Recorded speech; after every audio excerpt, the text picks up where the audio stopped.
except to say that by the time these lawsuits are decided, we'll have digital God. So ask digital God at that point.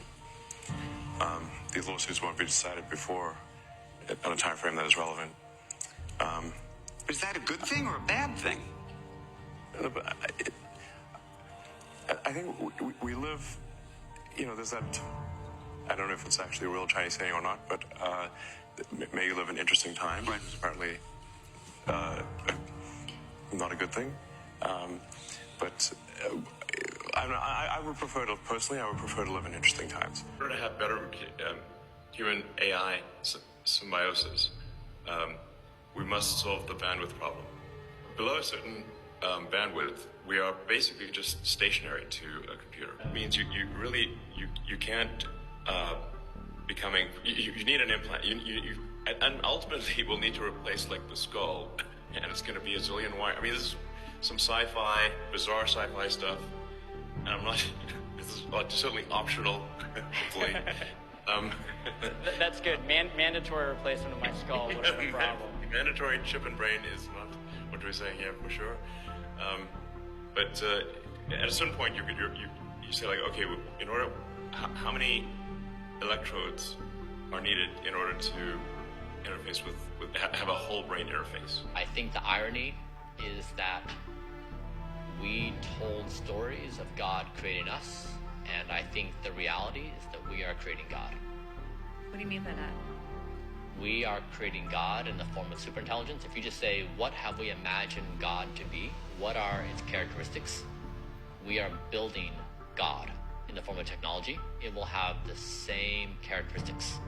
And so I think the irony is that human storytelling got it exactly in reverse, that we are the creators of God, and we will create God in our own image, which is why we should probably be equal to this moment and level up our game. I mean, with artificial intelligence, we are summoning the demon. You know those stories where there's the guy with the pentagram and the holy water, and he's like, yeah, he's sure he can control the demon. Didn't work out. Has ever gotten a supercomputer to train. And is that in that new building off to the side? That's in Memphis, actually. It's in Memphis? Yeah. Oh, so that's where you were? Yeah. I see. Memphis, the capital of ancient Egypt. Right. Yeah, you're bringing what? Perhaps that's where our new God will come from. Yeah, no kidding. No kidding.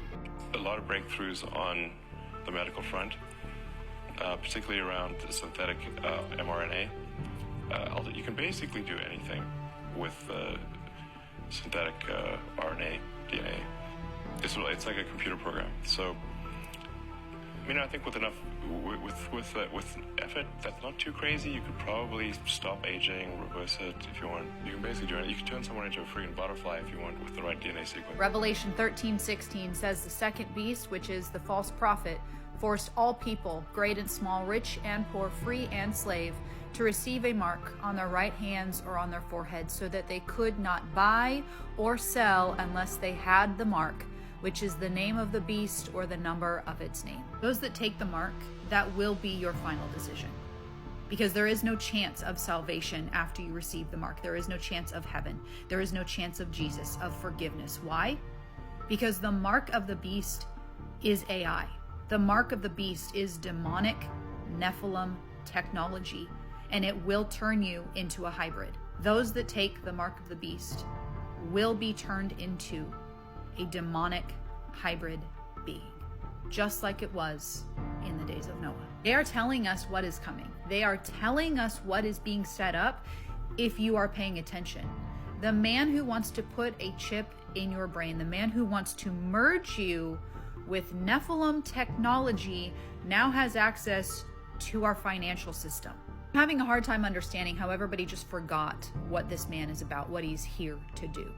He is ushering in the beast system with help from our president.